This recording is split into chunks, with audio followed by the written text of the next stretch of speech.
right? So then let's take a trip to English architecture. We did not. All right, let's go back then.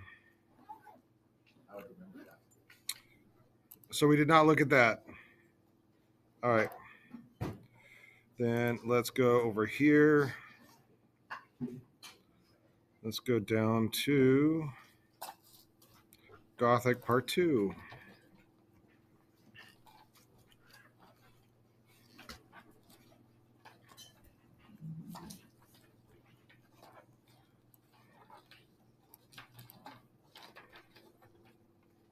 What was the last artwork that we looked at? Do we look at Reims? Is that a yes or a no? REIMS? Nope. All right. Did I talk about the fire? Chartres Cathedral caught on fire. Did I talk about that? All right. Oh man, we got. Did I talk about rose windows? All right.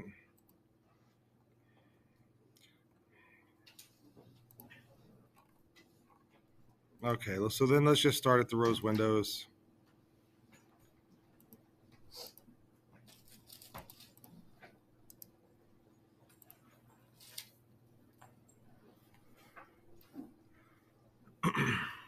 All right. Now on.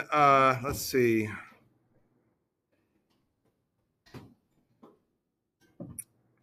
Have I talked about the jam figures? All right.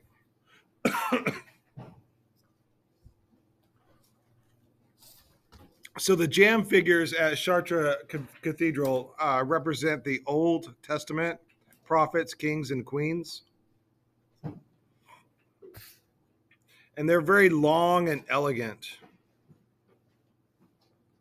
And each one is attached to a column. So the question is, why are they so abstracted? Why are they so long? Why are they so odd looking? And the answer is that these are divine heavenly figures. They're not meant to look physically or physical or on this earth. Each figure seems isolated from the ones beside it. They just look out into nothingness because they're eternal. They're not in our space, they're in heaven. So we're looking at heavenly figures. And there's no sense of liveliness. They're just standing there. In fact, if we, and these are both columns, the jam figures on the left are columns, the caryatid on the right is a column, but the caryatid is so much more lifelike. It is has a little bit of a contrapposto, thus giving a little bit of life and movement to the figure. And this gives you a sense of just how tall these figures are and how thin they are. And if we look at the folds of the clothes and the wrinkles in the clothes, very abstract and non-natural. I'm going to skip past this. So this is the west facade of Chartres Cathedral. And if we compare it to, this is early Gothic. And if we compare it, Teachers, at this time, you may close your doors. If you compare it to the Amiens Cathedral, which is high Gothic, there is a definite difference. First of all, it's a lot bigger. I mean, that is an absolute huge portal. Those are big doors. And then if we look at the different stories in the tympanums that are around. Where did my... There it is. So on the left we have the ascension of Christ. In the middle we have the second coming of Christ, which is the last judgment, and then on the right we have the Virgin Mary. On the inside, notice how much of like a bullet it looks like, or just like an upside down U. The green is the nave, the yellow are the aisles, the blue is the transept, and the dark blue is the crossing. The purple is the choir, and the red is the apse.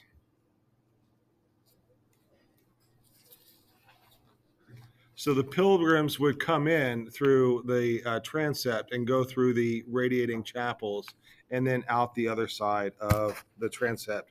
And notice that the chevet, which is this area up here, is wider than the aisles down here.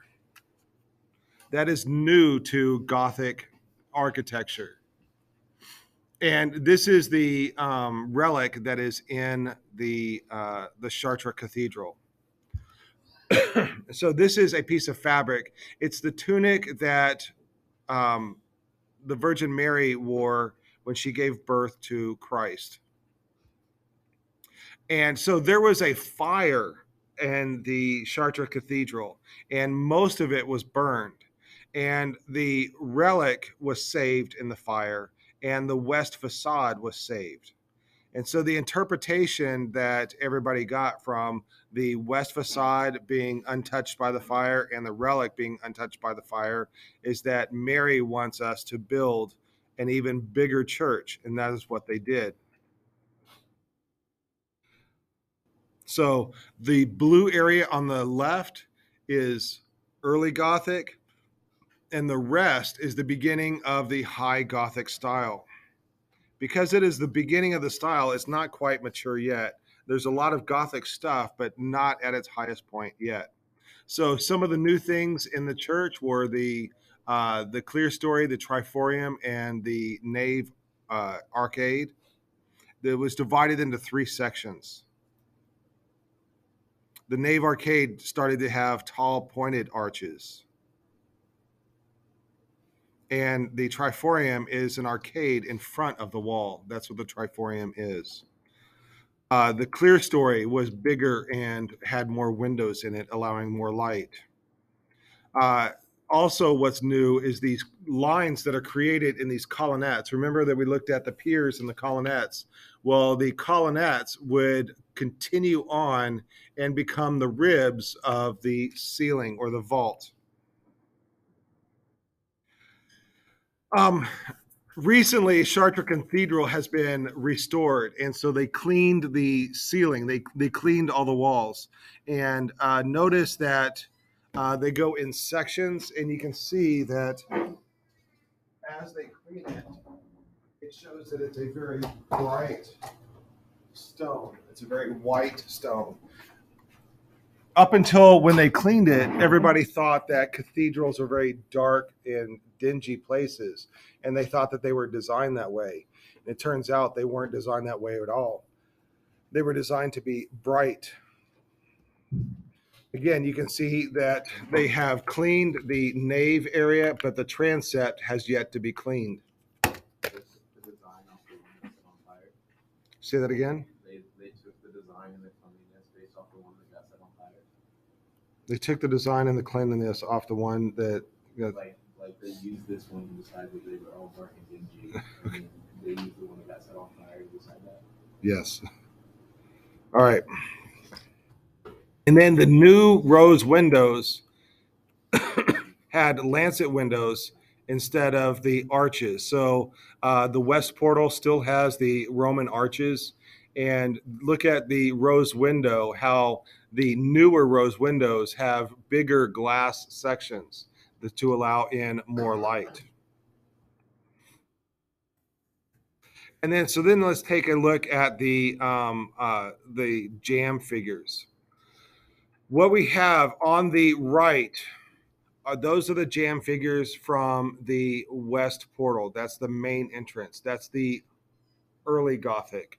What we have on the left of the screen are jamb figures from the south portal, from the transept, and that's high Gothic. What's the difference between the two? The ones on the right look more lifelike? Left. All right. That is correct. They are starting to come alive. Do you remember in the Greek art where the sculptures went from Kouros and Kore into the early contrapposto? Same thing is happening again. History is repeating itself. So the figures are starting to come alive, and you can see the contrapposto pose of this one. And then if we compare just the heads, the one on the left, that is godlike, that is eternal. He's in heaven. He is not aware of anybody around him. But the one on the right, his head is turned. He's looking at something. So it's a little bit more lifelike, and he is aware of his surroundings. He's looking at something that's next to him. And we can compare that to Polykleidos. We have the beginnings now of contrapposto coming back into art. Again, on the south portal, these other priests are, and their poses are different. This is called the Porch of the Confessors. It's much more naturalistic, less abstract. And notice that they have different heights, whereas before they're all the same height. And they're in different poses. They're looking at different things. Okay, so let's move on to Amiens Cathedral. Amiens Cathedral, what I really want to get to on this one, we're going to skip it. Oh, it did have polychrome. So on special occasions at night, they digitally project the color onto the cathedral. And again, polychrome just looks tacky. Also, yeah, the question here says, do these colors look goth to you? Here's another view of what the colors would have looked like. And just for fun, I used to play a game called Battlefield 1, and in one of the levels, you play, it is in the area right around Amiens Cathedral. All right. One thing I want to talk about with Amiens Cathedral is that it is a modularly designed church, and it's designed around Noah's Ark. So in the center of the church at the crossing, it is designed to be 50 by 50. It's 50 feet by 50 feet. By the way, Noah's Ark is 50 by 30. So the reason that it's 50 feet here is that is a reference to Noah's Ark. Then the bigger square around it is an extra 30 feet. Then if you take that square, divide it in half, and then unfold it, that's where you get the transept.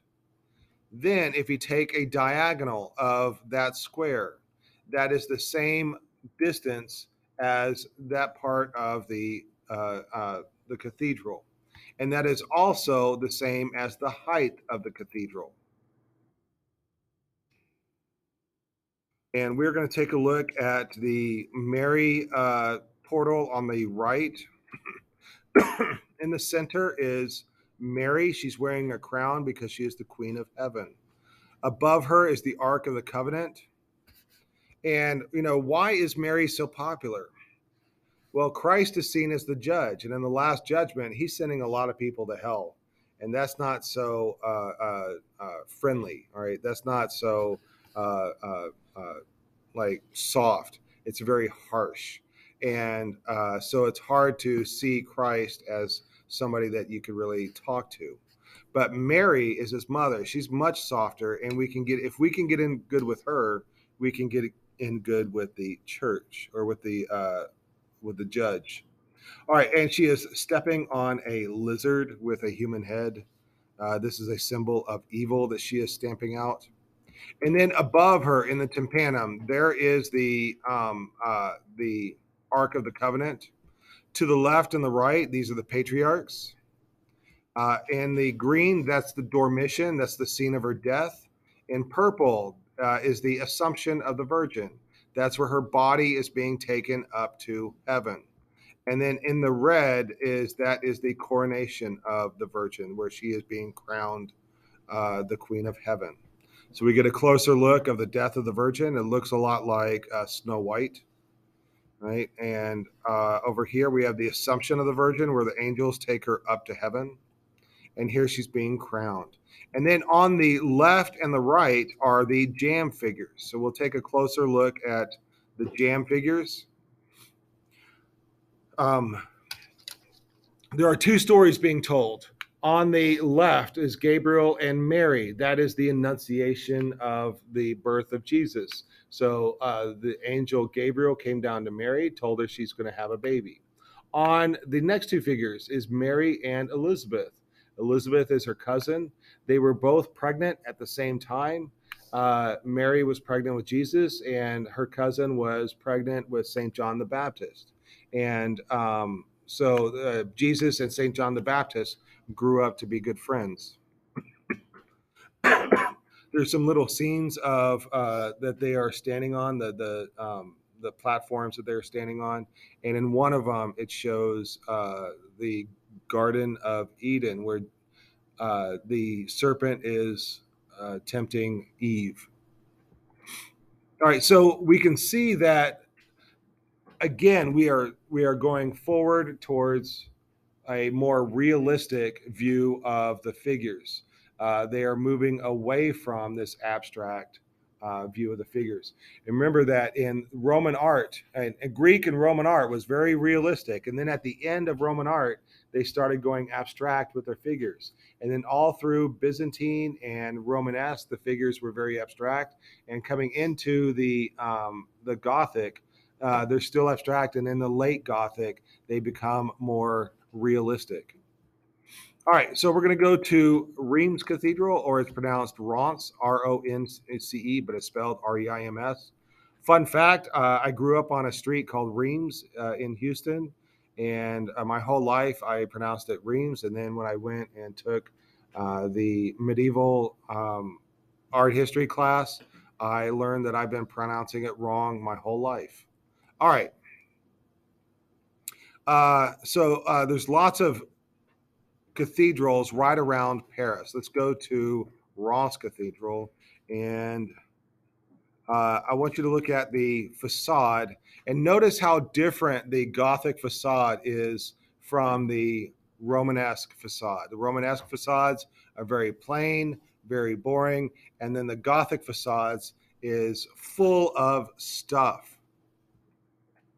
It has, we talked about flying buttresses before, correct? So I think there's something about Ross. Oh, yeah, it's the jam figures again. So again, we have these figures coming much more lifelike, and the folds in the clothes are much more lifelike.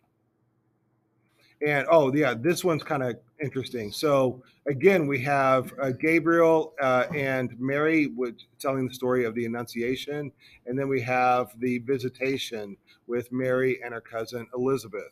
So if we look close, we can even see a differentiation of style within the same jam figures right next to each other.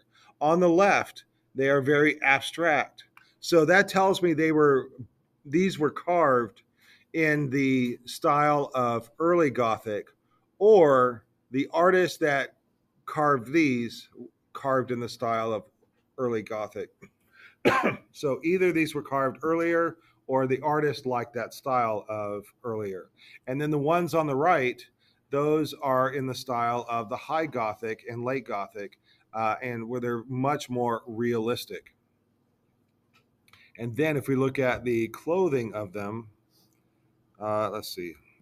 The clothing of them on the right, it looks much more like the kind of drapery and clothes that we would have in the Greek era and in the early Empire era. Okay, so what kind of a pose is this? It's contrapposto, but doesn't it seem like it's an extreme contrapposto? Like her hip is like a little bit farther out than normal. We're going to call, excuse me, we're going to call that Gothic sway.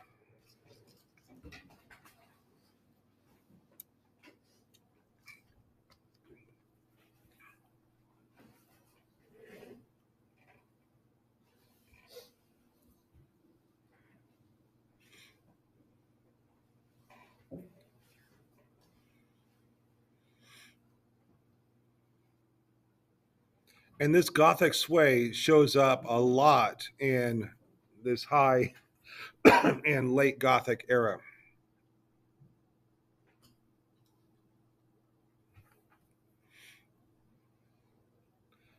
The figure on the far left, that's a jam figure. The figure in bronze or gold, that is the Jean of Devereux that we're going to look at in just a minute. Jean Devereux.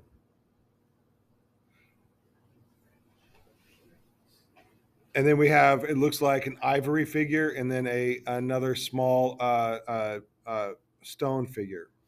It even shows up. Example shown here. Oh, yeah. Jean Pucelle, who is the Let's most do common- that. All right. By the way, this slide right here is from my professor. I just copy pasted his slide, and it looks like he had an audio attached to it, so that I haven't yet turned off, which I need to turn off. Anyways, so you can see that in the illustrated manuscripts of the time that Gothic sway shows up as well. All right, more Gothic sways. And so what it reminds me of when women hold a child on their hip. They have to push that hip way out in order for that child to comfortably sit on it. Again, we have a reference to the clothing and the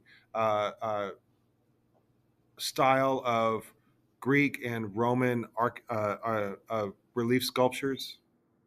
And then also, this is a reference to the Romans.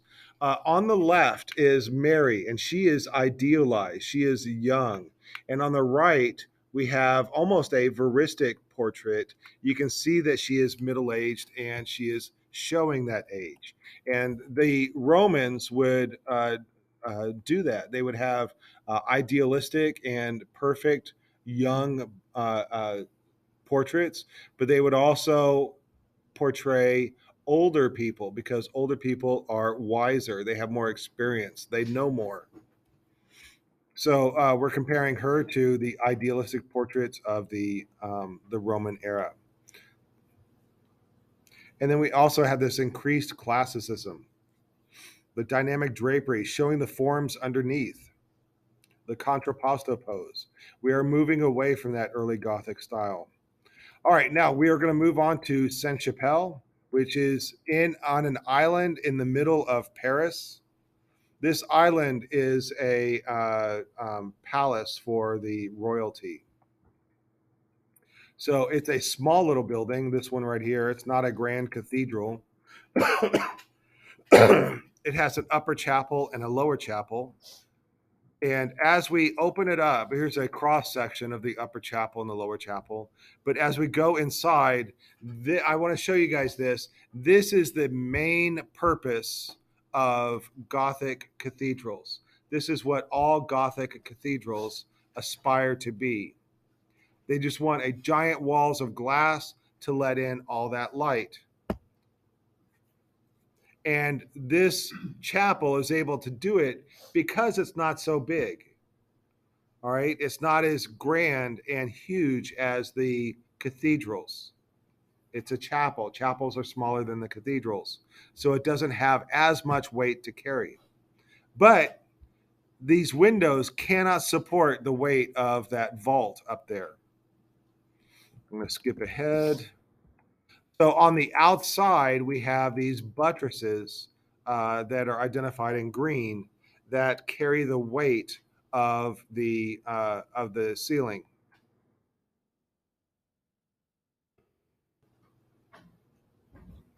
All right, and that'll take us to the end of part 2.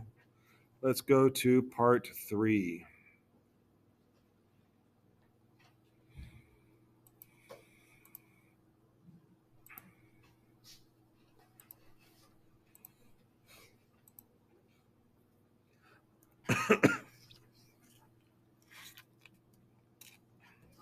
We're going to start this off with Jean Devereux. This is a silver sculpture covered in gold, and it is a reliquary. All right, we have that Gothic sway that we were just talking about. Down below, there are some scenes in enamel. And if we look close at what she's holding, do you see what that is? Yeah, it's a fleur-de-lis. And that is a reference to Mary. Mary is her symbol is a lily, and the fleur de lis is a lily. I do want to talk about this for a second. If you look at the upper part of the sculpture, the mother and the child are being playful with each other. They're interacting with each other. This is, he's pushing at her face like a baby would, right? That kind of paws at your face, and there's a bit of tenderness going on here. This is different than what we've seen before. A little lion as the foot of the reliquary. We have prophets that foretell the coming of Christ. We have the Annunciation. But here's what I want to compare. On the left, the sculpture, like I just said, they're being playful with each other. On the right, they're being cold with each other. They're ignoring each other. They're just looking out into the distance. There's no interaction. There's no playfulness. There's no sense that they love each other. All right, it's just very cold. It's almost like when you go for a Sears portrait in the Sears portrait studio. You have these very cold situations that's very unnatural. All right, so let's move on to English architecture.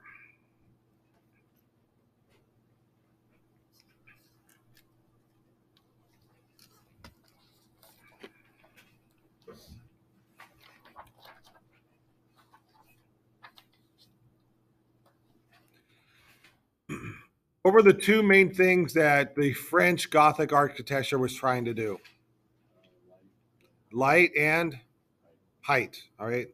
And so I don't know if you understand the history of European conflict, but throughout most of the medieval era, England and France didn't really like each other. So the English, with their cathedrals, they decide to do something different. If the French are going to go tall, England is going to go wide. All right. Whatever the French do, we're going to do the opposite. And as the French cathedrals start becoming shorter and add this weird bullet shape, then the English cathedrals are going to go longer. All right. And keep this rectangular shape. And check this out. The English cathedrals, can you see 2 transepts? Some even have 3 transepts. But they add extra transepts, because if the French have 1, we're going to have 2. Whatever they do, we're going to do the opposite. All right. So, but then the other thing that I want you to know about English architecture is that they start getting silly with the vaults. So, I want you to know what a crazy vault is.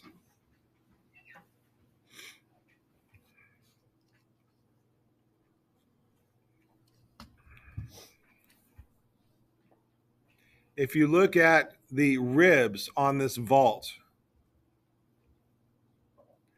they don't make much sense. Remember that the French ribs was either an X, right, the quadripartite, or it had the sextripartite, where they had 6 ribs, and it was all symmetrical. Well, the English ribs start making theirs asymmetrical. So here we can compare. On the left is the French, and on the right is the English. And the English ones just look a little bit weird. It doesn't make much sense. And I want everybody to write this down. This is important. For the English, the ribs were decorative. They were for decoration. For the French, the ribs were for structure.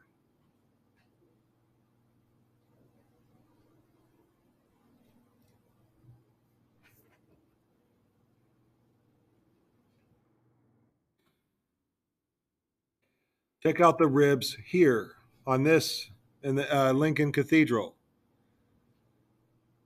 The English just start making extra ribs.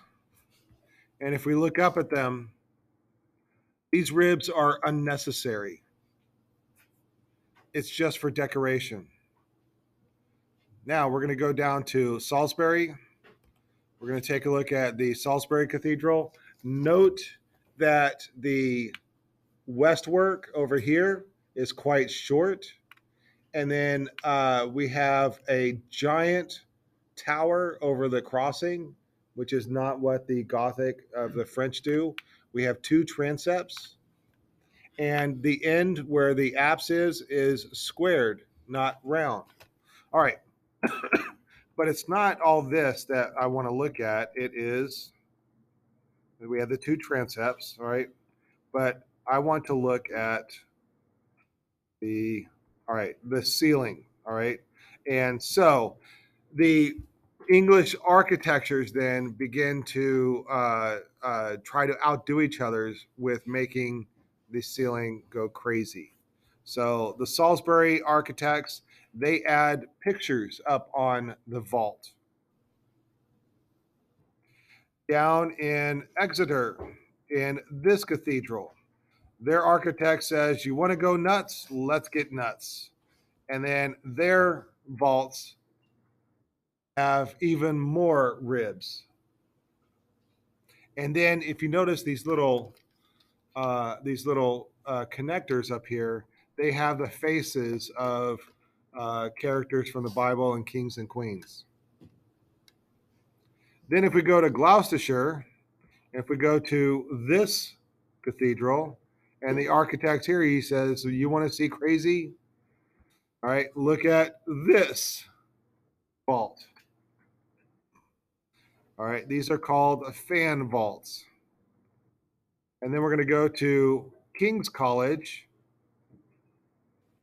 And we have when somebody calls me crazy, but I only showed them level 1. All right, so the King's College chapel architect then makes this vault. How many ribs can you count here? You know, we talked about the quadripartite and the sextripartite. I don't know what this would be. It'd be infinipartite, or I mean, it gets nuts. Then if we go to the Westminster Abbey Cathedral, and their architect makes this vault.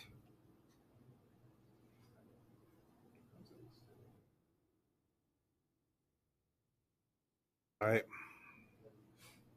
So the main thing that I want you to know from the English cathedrals is that they were going wider, they had the extra transepts, and that they went nuts with their vaults.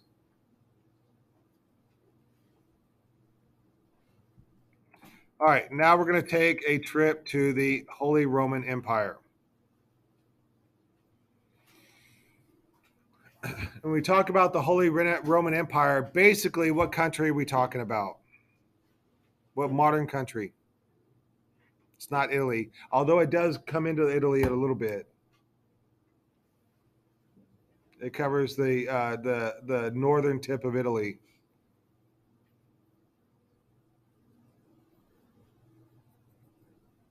We looked at France. We looked at England. What would be next? Germany, all right? Holy Roman Empire, basically German.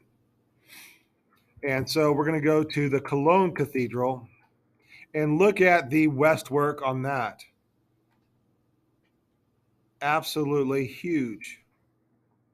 And what the Germans do is they add a lot of stuff onto the cathedral. And you know, when I was taking this class in college, you know what it reminded me of? It reminded me of the art car parade where people just stick a bunch of stuff on their car and they call that an art car. All right. But that's what, and then the cathedrals are really, really going for height.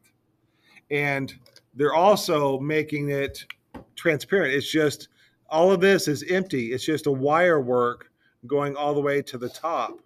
All right. That allows them to make it taller and taller and taller. And then there's one artwork that I want you to know. It's the Rotgen Pietà.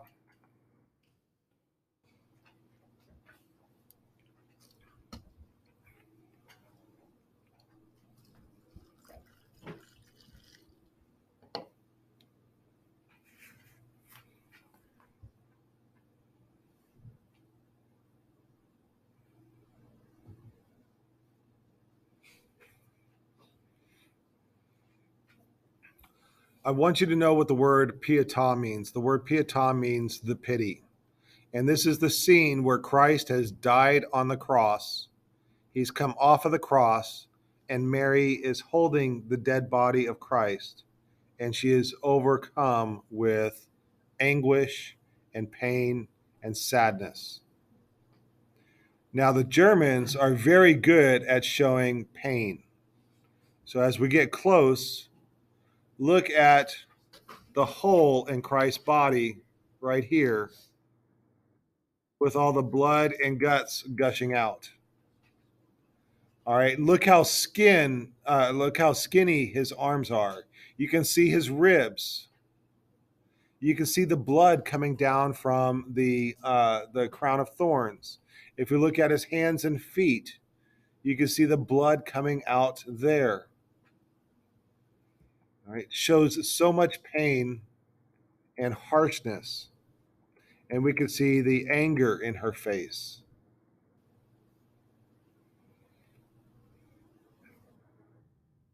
And this is be the main difference between the Germans and the Italians, and also in the French. Whereas on the left we have a painting by Giotto that we'll get to in the next chapter. But we have softness and tenderness on the left, and we have harshness, anger, and pain on the right. Okay, that will finish us for chapter 13. All right, so let's dive right into chapter 14. I want to finish this unit by tomorrow, I think. All right, so then let's go to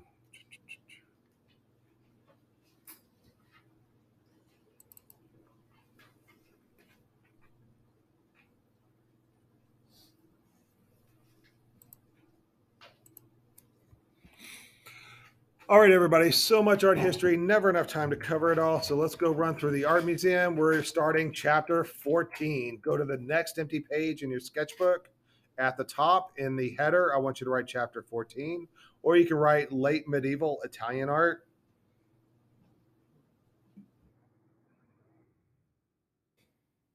Also a reminder to go to your table of contents, write down this page number on the table of contents next to chapter 14. And then also a reminder that we have 5 hand-drawn sketches per chapter.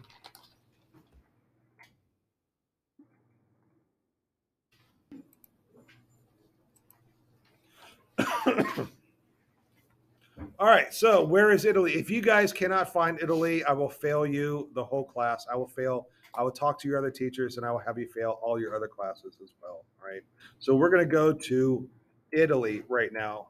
And this chapter right here it's an important one because we are bridging the gap between the Middle Ages, this is what Unit 3 is, and Renaissance, which is what the beginning of next semester is.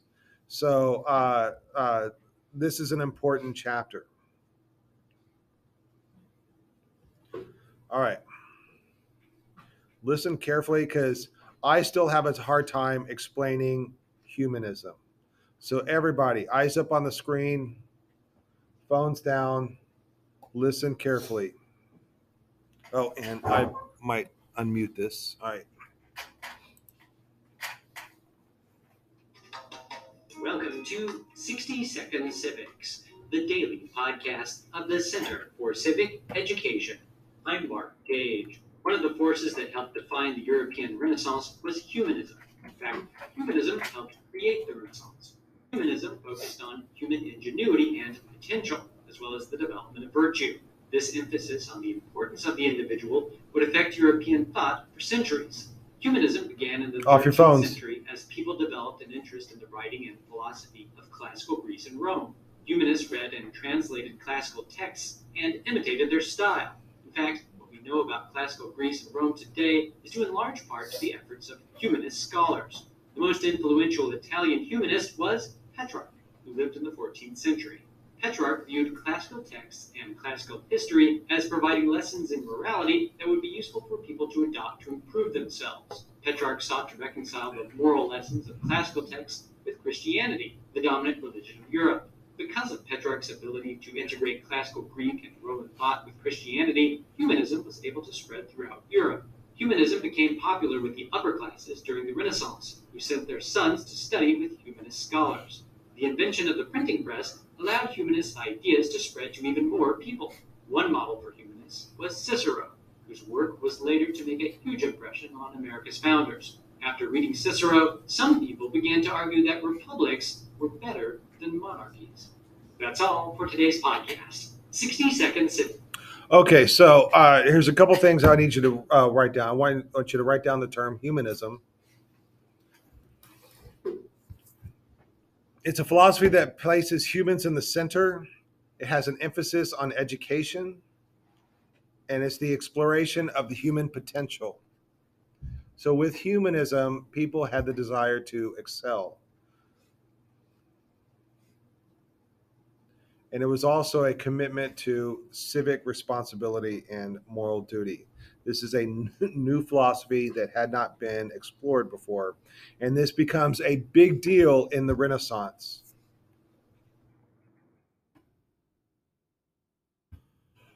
All right, Duecento means the 1200s.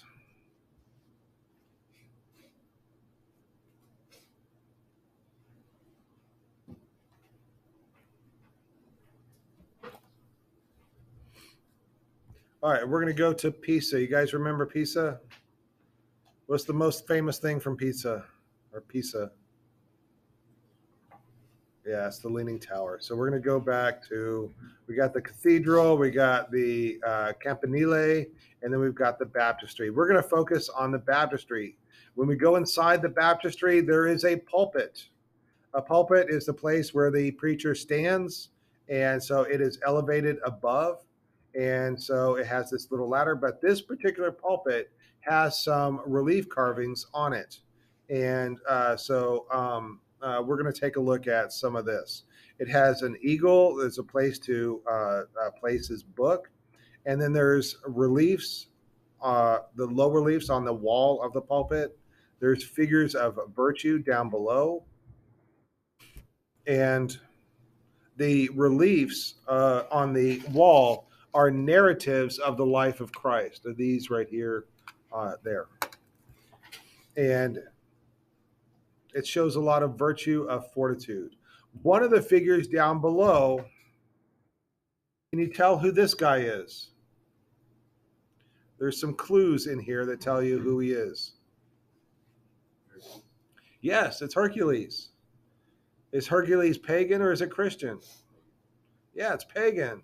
So what the dang dong deal is a pagan character doing in a Christian, even Catholic place? So Hercules, his life is respected by the Christians at the time, the Catholics at the time, because Hercules had to go through the 12 labors.